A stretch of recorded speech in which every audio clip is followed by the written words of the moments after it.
motema etondi sami naposa na yo aba papa molimo nanga ezo ganga koluka yo nana kotika teo kotambola na yo osambo temanga. Bien-aimés, nous rendons grâce à Dieu parce que je vous ai dit la semaine passée que nous allons continuer notre émission et ces enseignements importants pour l'Église du Seigneur parce que Jésus veut que les apôtres, ceux qui sont appelés à enseigner, puissent enseigner tout ce que le Seigneur a prescrit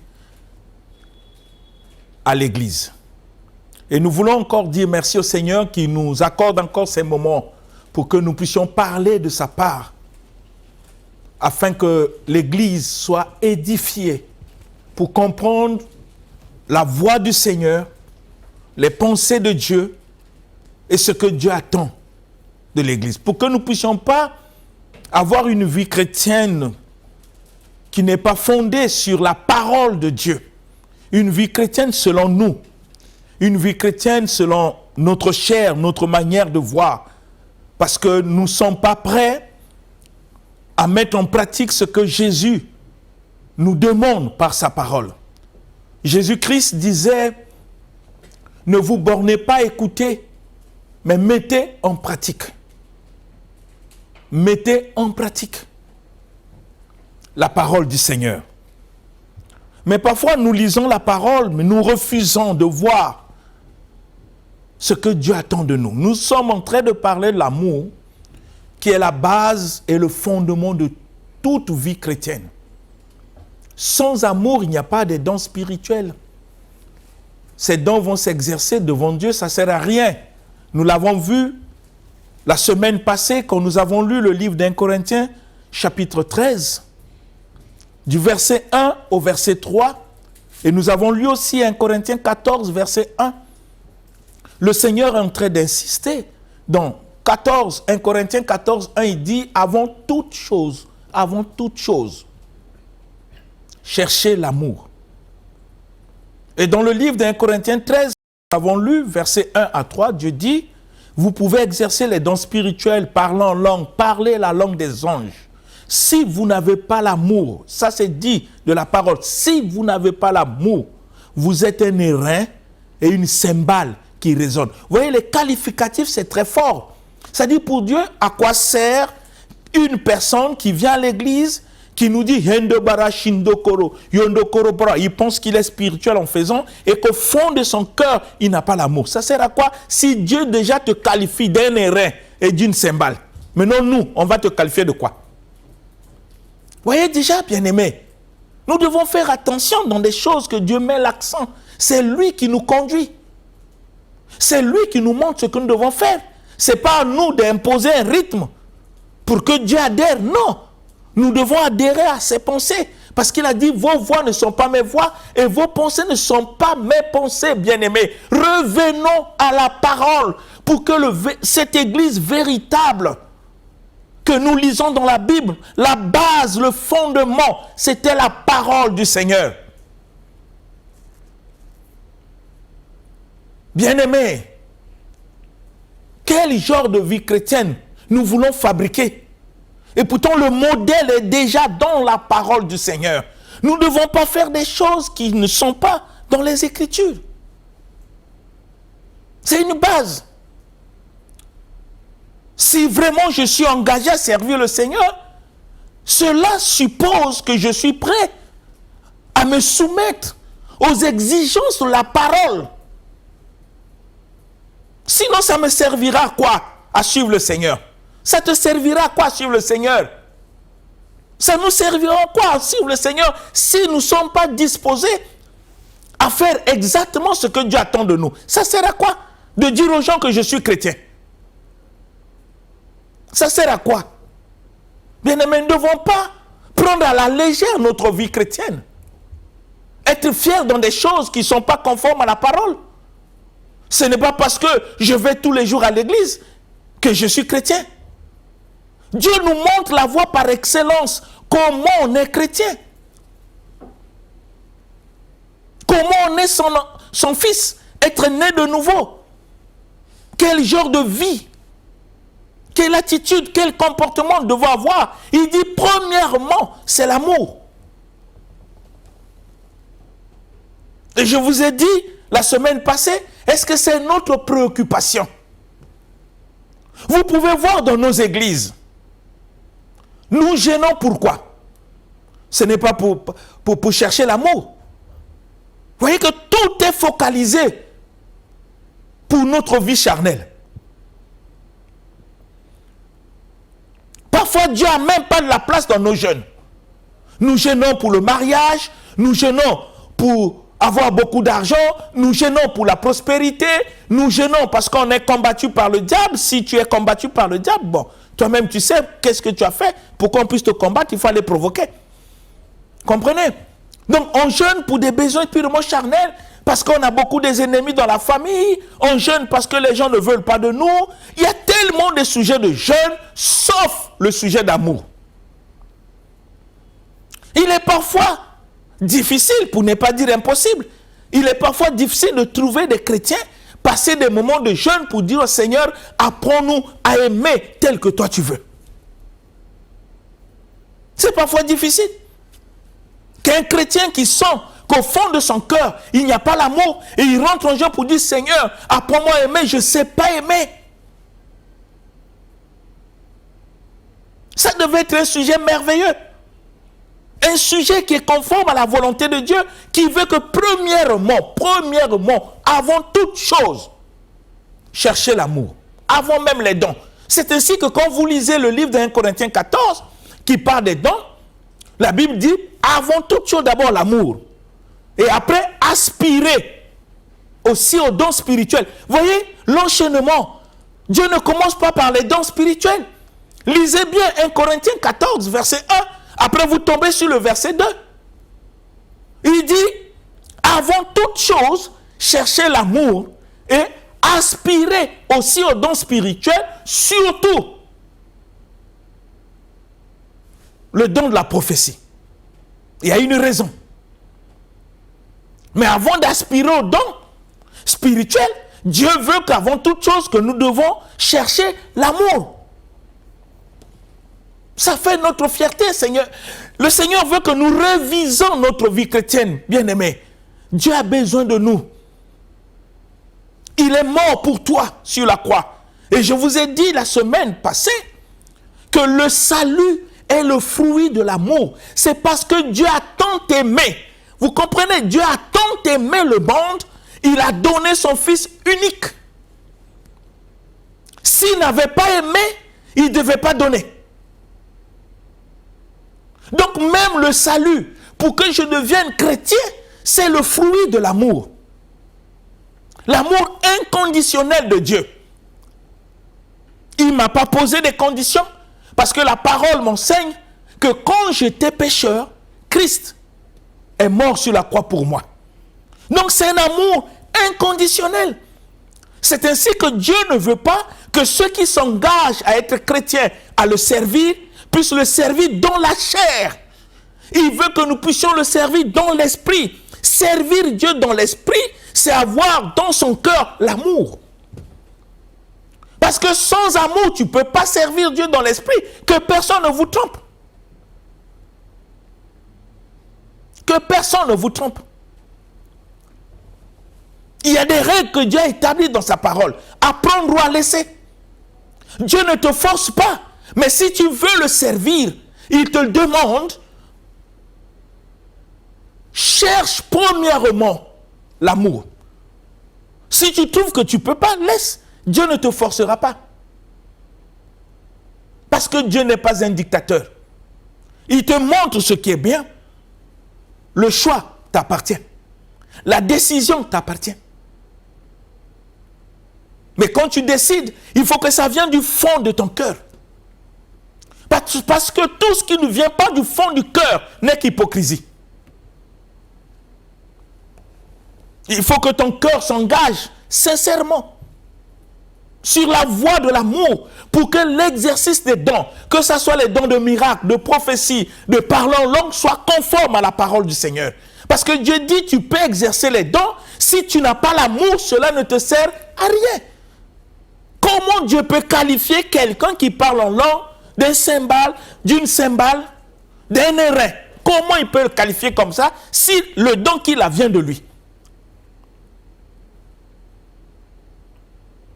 J'aimerais que nous réfléchissions et posons aussi des questions si réellement nous sommes des chrétiens selon Dieu ou nous sommes des chrétiens selon nous-mêmes. La Bible nous enseigne, il y a aussi des chrétiens charnels. Ils sont. L'apôtre Paul disait à ceux qui prétendaient prier le Seigneur, dit, je ne vous ai pas parlé comme à des hommes spirituels, comme à des bébés en Christ, comme à des enfants, comme à des chrétiens charnels. Est-ce que sommes-nous charnels ou spirituels? Les dons, Dieu l'a donné pour l'Église, mais ça doit être exercé par des hommes, des femmes qui ont dans leur cœur l'amour. Sinon, le manque d'amour annule l'exercice des dons spirituels au sein d'une église. Ce n'est pas moi qui le dis, c'est le Seigneur. Et j'aimerais que tu puisses relire le livre de 1 Corinthiens 13, verset 1 à 3 et 1 Corinthiens 14, verset 1 pour que tu comprennes ce que Dieu attend de nous, ce qu'il nous demande. L'amour. Parfois, nous prenons le sujet d'amour à la légère. Et parfois, nous ne comprenons pas qu'est-ce que Dieu, lui, l'entend par amour.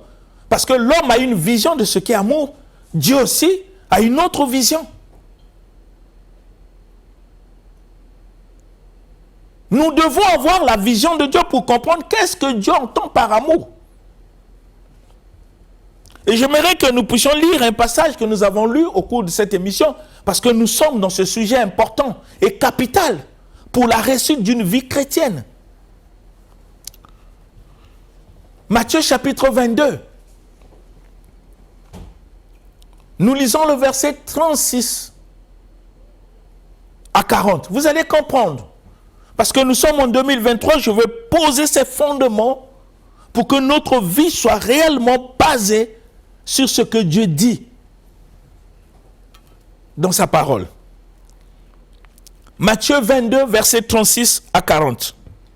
Matthieu chapitre 22, du verset 36 au verset 40, dans la version Louis II, nous lisons notre Seigneur. Amen. Au verset 36. Maître, quel est le plus grand commandement de la loi? Jésus lui répondit, tu aimeras le Seigneur ton Dieu de tout ton cœur, de toute ton âme et de toute ta pensée. C'est le premier et le plus grand commandement. Et voici le second qui lui est semblable. Tu aimeras ton prochain comme toi-même. Verset 40.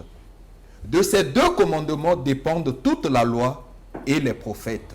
Amen. Amen. Je ne sais pas si tu as compris les Écritures. Ou tu lis les Écritures pieds joints et tu fais que sauter. Est-ce que nous avons compris la manière dont le Seigneur Jésus lui-même enseigne?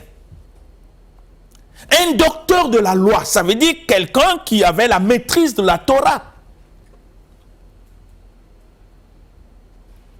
Quelqu'un qui occupait une place importante dans la société. Quand on parle du docteur de la loi, on ne parle pas de n'importe qui. Un docteur de la loi, c'est celui qui craint Dieu, c'est celui qui sert Dieu. Mais au moins, lui, il a pris le courage. Peut-être il a constaté que dans sa vie, il y avait des manquements par rapport à l'éclairage de la vie du Seigneur Jésus-Christ. Parce que toute la vie de Jésus montre ce que Dieu est. Quand il a constaté que le Seigneur Jésus sur la terre, comment il marchait, comment il parlait, il dit, mais nous qui prions, nous sommes docteurs de la loi, mais nous n'avons pas ce genre de vie. Il a eu le courage. Et j'aime des gens audacieux comme ça. Des gens qui cherchent. Il est venu vers le Seigneur. Ça dit que la parole manifeste en chair, ce que lui lit, cette parole qui a fait de lui docteur, est devenue chair. Il est venu vers le Seigneur. Il a posé une question.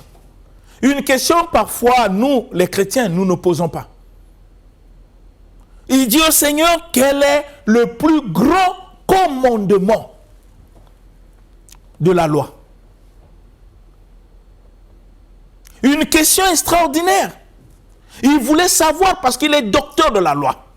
Ça veut dire qu'il y a quelque chose qui n'allait pas.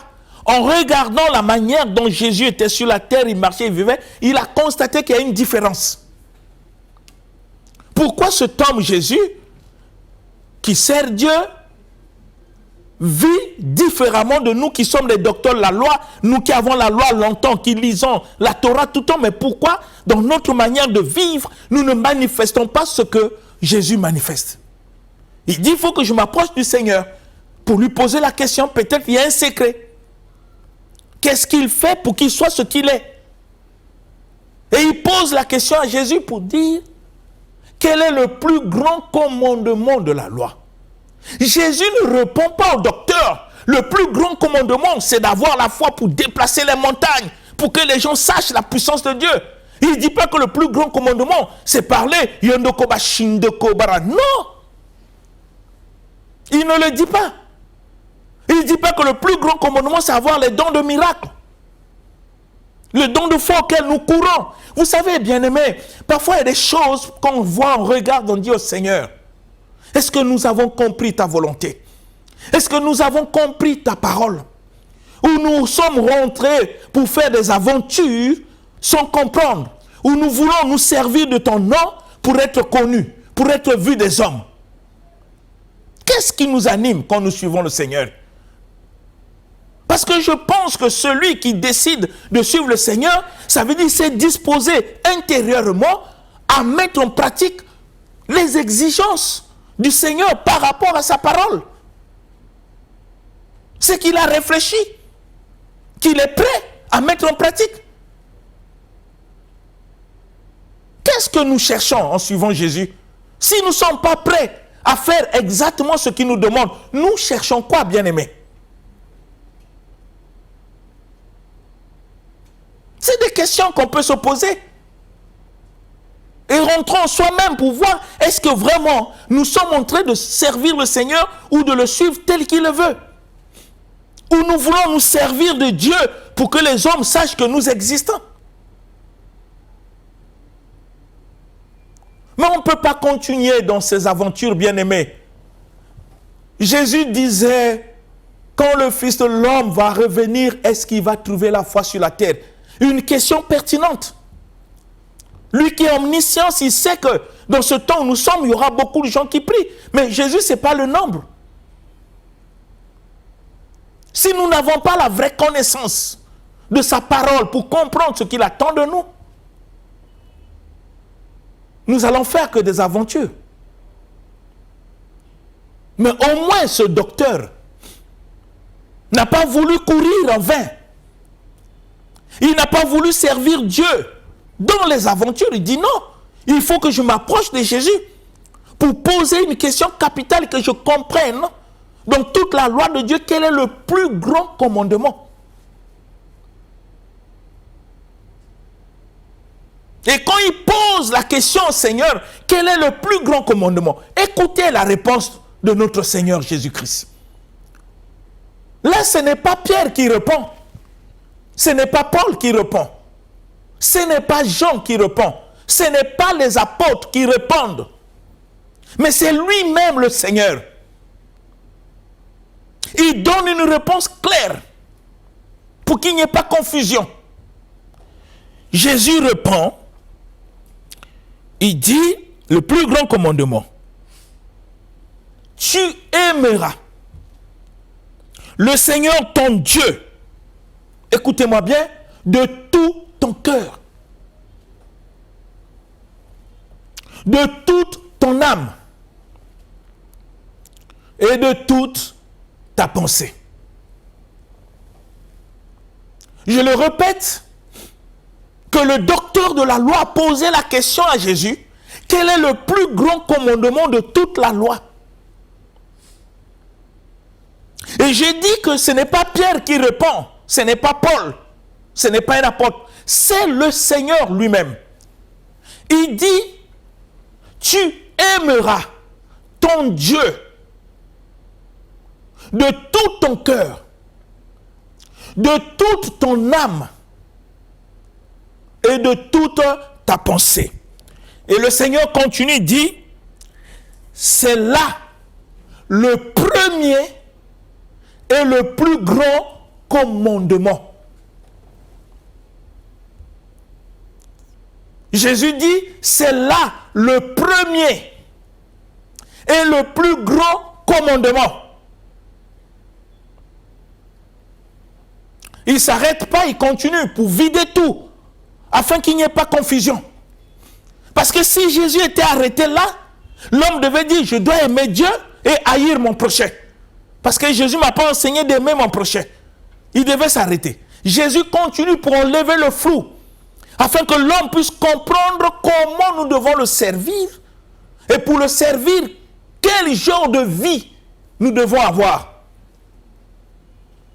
Et Jésus continue pour dire, et voici le deuxième qui lui est semblable. Mais que dit le deuxième? Le Seigneur va y dire, tu aimeras ton prochain, écoutez bien, comme conjonction de comparaison, toi-même. Si Jésus avait dit simplement que tu aimeras ton prochain, l'homme lui-même devait définir quel genre d'amour il devait donner à son prochain. Mais Jésus dit non, je ne peux pas le laisser comme ça. Il faut lui montrer comment il doit aimer son prochain. Il dit le deuxième qui lui est semblable, tu dois aimer ton prochain comme toi-même. Jésus voulait montrer que avant d'aimer quelqu'un, il faut comprendre comment tu t'aimes. Quel est l'amour que tu as pour soi-même? Une fois que tu as compris l'amour que tu as pour soi-même, Dieu veut que cet même amour que tu as pour toi, c'est ça ce que tu dois donner à ton prochain. Voilà comment le Seigneur nous enseigne. Il est tellement clair. Et il ne s'arrête pas. Le Seigneur continue pour terminer. Il dit, de ces deux commandements dépendent toute la loi et les prophètes. C'est extraordinaire. Je ne sais pas si toi qui me suis, tu as compris quelque chose. Jésus dit de ces deux commandements. Ça veut dire que dans toute la parole de Dieu, il n'y a pas de commandement qui dépasse les deux commandements. Jésus voulait dire que si tu as accompli ces deux commandements, c'est que tu as accompli toute la loi de Dieu et les prophètes. Tout ce que les prophètes ont dit. De ces deux commandements dépendent la loi et les prophètes. Mais ces deux commandements que nous avons lus, mais c'est ce que le Seigneur Jésus nous rappelle dans le livre de Corinthiens 13. Il nous ramène dans ces deux commandements. Il dit, tu peux avoir des dons spirituels auxquels tu t'en vantes, tu es fier, et que tu fais que tu deviennes quelqu'un, même tu as changé même les noms, les titres. Il dit, ces dons-là dépendent de ces deux commandements. C'est ainsi que Jésus a dit, tu peux avoir tous ces dons auxquels tu es fier, mais si tu n'as pas l'amour, tel que lui l'a donné dans le livre de Matthieu, tout ce que tu as comme don ne te sert à rien. Même la fierté que tu as de ces dons que tu possèdes devient nulle. Ce n'est pas un pasteur qui le dit, c'est Jésus. C'est ce que Jésus nous rappelle dans le livre de 1 Corinthiens 14, 1. Il dit, avant toute chose, cherchez l'amour. Et quand vous lisez le livre de Matthieu, c'est la même chose. La parole s'explique elle-même. Elle s'interprète elle-même. La parole de Dieu ne doit pas faire l'objet d'une interprétation particulière parce qu'elle s'explique elle-même. Elle s'interprète. Et Jésus-Christ, quand il parle, il montre à nous les chrétiens ce qui est important, capital, avant d'exercer les dons spirituels. En réalité, un homme spirituel, ce n'est pas celui qui possède les dons, mais c'est celui qui vit par l'amour. Voilà celui qu'on peut appeler un homme spirituel. Ce n'est pas celui qui a la connaissance des versets bibliques ou la connaissance de toute la Bible. Ça ne fait pas de toi un homme spirituel. Ce n'est pas celui qui fait des miracles, qui fait tomber des gens, qui peut faire déplacer les montagnes. Non, ça ne fait pas de toi un homme spirituel.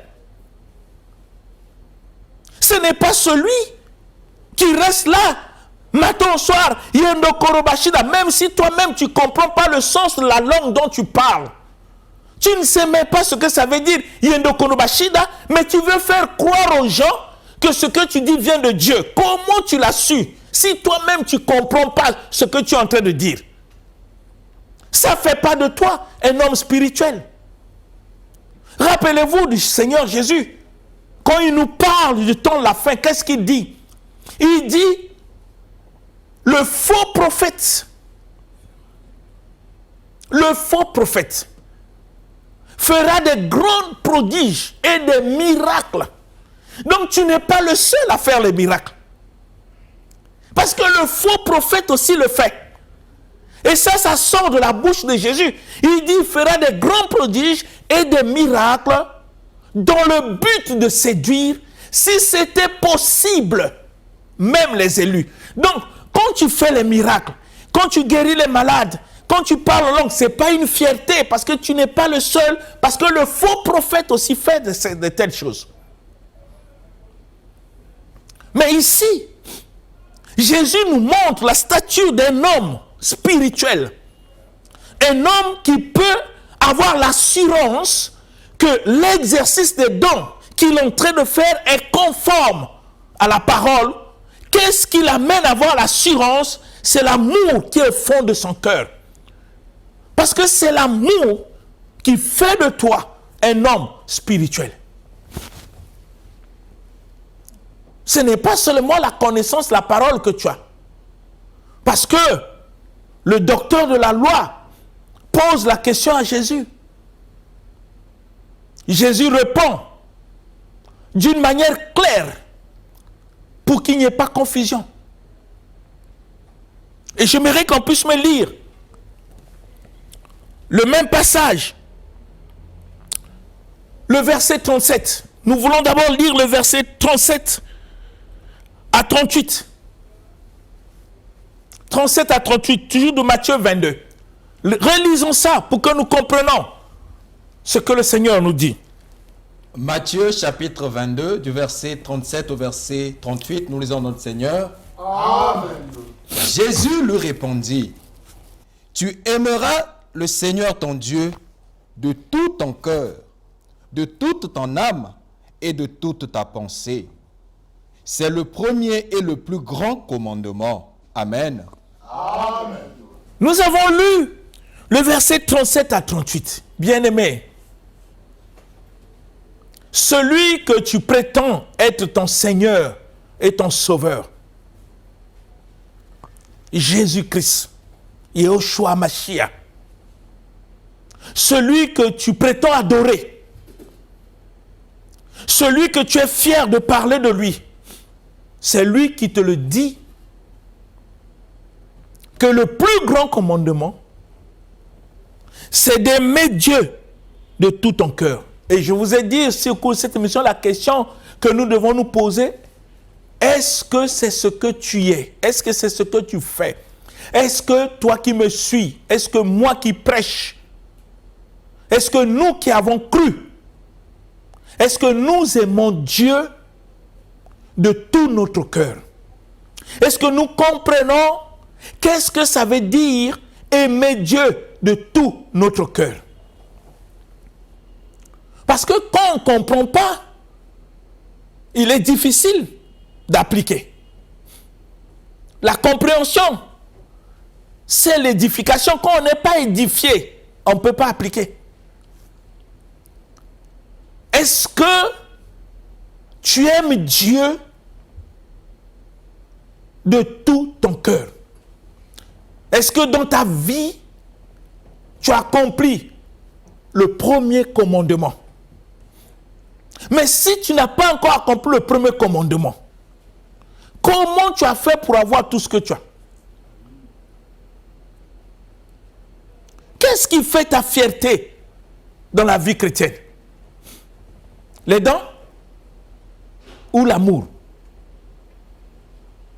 Nous allons le voir au cours de cette émission. On va développer beaucoup de choses pour amener l'Église que nous sommes à comprendre si nous avons dévié, si nous faisons des choses d'une manière charnelle, pour que nous revenons à la voie de notre Seigneur Jésus-Christ qui est notre Maître. Hein, bien-aimé? Est-ce que tu aimes Dieu de tout ton cœur? La question aussi que nous devons nous poser, si tu aimes Dieu de tout ton cœur, pourquoi tu refuses dans ta vie à vivre comme lui le veut? Pourquoi dans ta vie, il y a encore des choses auxquelles tu es en train de faire, de pratiquer, qui ne sont pas conformes à ce que le Seigneur attend de toi? Si vraiment tu l'aimes de tout ton cœur. Pourquoi tu désobéis à celui que tu prétends aimer de tout ton cœur? Et que tu confesses devant les gens qu'il est ton sauveur et ton Seigneur. Si nous n'arrivons pas à faire ce que le Seigneur attend de nous, en quoi il est notre Seigneur? En quoi? Parce que lui nous exige de l'aimer de tout notre cœur. Cela sous-entend que il n'y a pas quelque chose dans le monde qui est au-dessus du Seigneur dans notre cœur. Nous l'aimons plus que tout. Plus que notre femme, plus que nos enfants, plus que notre vie, plus que nos biens, plus que tout ce que nous possédons.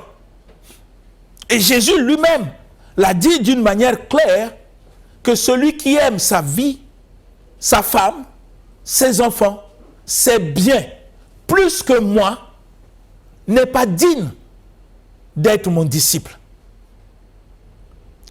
Mais Jésus ne nous demande pas de haïr nos enfants, de haïr notre femme. Non. Jésus voulait seulement dire, si ces choses, si ta femme, tes enfants, tes biens, ton argent, tes diplômes, ton poste, devient comme un obstacle, t'empêchant de le servir, de l'obéir comme il attend de toi, de moi, de nous, c'est que nous ne sommes pas dignes d'être appelés ses disciples. C'est une question de choix. C'est ainsi qu'il dit que nous devons l'aimer de tout notre cœur. Parce qu'on sert Dieu par le cœur, on ne sert pas Dieu par la bouche.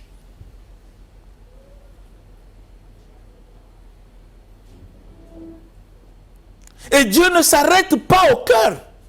Il veut aussi que nous puissions l'aimer de toute notre âme, qui est le siège de nos émotions, de nos sentiments.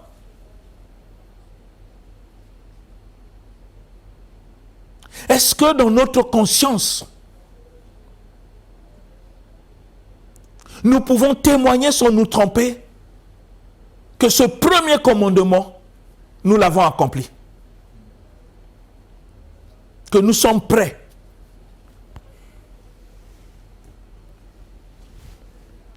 Les gens peuvent me dire que sur la terre, personne ne peut l'accomplir. Non. Les gens l'ont accompli. Avant toi, avant moi, Abraham a accompli le premier commandement. Il a aimé Dieu de tout son cœur, de toute son âme. Parce que quand Dieu lui a demandé de quitter, il a quitté, sans discuter. Mais nous, quand Dieu nous demande de quitter le péché, il y a une lutte. Parfois, on fait l'hypocrisie. Quand Dieu est venu demander à Abraham, sacrifie ton unique fils, Abraham n'a pas hésité. C'est la preuve qu'il a aimé Dieu de tout son cœur. Parce que ne peut faire que l'acte qu'Abraham a posé, que celui qui aime Dieu de tout son cœur. Ce n'est pas de l'imagination. Ou parfois dans nos églises, on dit, bon, on va faire les offrandes. Nous devons faire comme Abraham. Donne ton unique pour les offrandes. Non. Ça devient comme la tricherie. Personne n'a forcé Abraham. Dieu lui a demandé. Abraham avait le temps de dire oui ou de dire non. Mais c'est l'expression de l'amour qu'il avait pour Dieu de tout son cœur. Il ne pouvait pas aimer des choses sur la terre plus que Dieu. C'est cette expression de l'amour qu'il avait au fond de son cœur qu'Abraham n'a pas discuté. Il agit. C'est ce que l'Écriture nous enseigne. C'est ainsi qu'il est devenu, d'après les Écritures, le père de la foi. La foi, ça veut dire quelqu'un qui a confiance absolue en Dieu et en sa parole. Et quand nous avons cette confiance absolue, il n'y a plus de débat.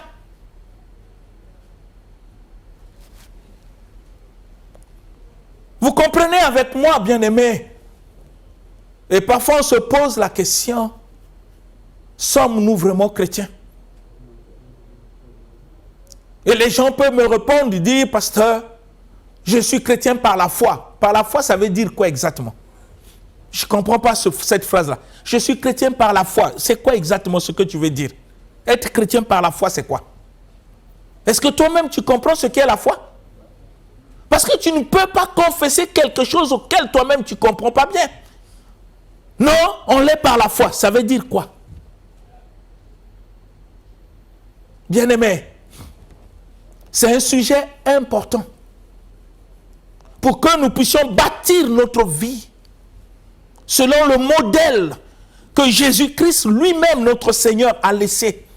C'est ainsi que Jésus a tiré l'attention des apôtres de ne pas ajouter ni retrancher. Enseignez-leur à observer et à obéir tout ce que moi, Jésus-Christ, je vous ai prescrit. Et c'est ce que nous faisons par sa grâce, en présentant au peuple de Dieu, à ceux qui m'écoutent, ce que le Seigneur a prescrit. Cette parole me concerne, te concerne et nous concerne tous. Et j'aimerais que tu réfléchisses afin que tu mènes une vie selon ce que le Seigneur attend de nous, conforme à des enseignements qu'il a donnés dans sa parole.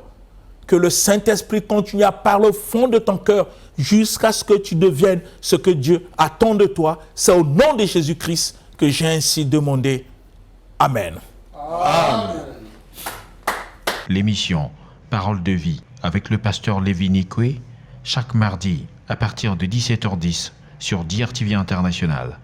Papa, motema etandi sami naposa na yo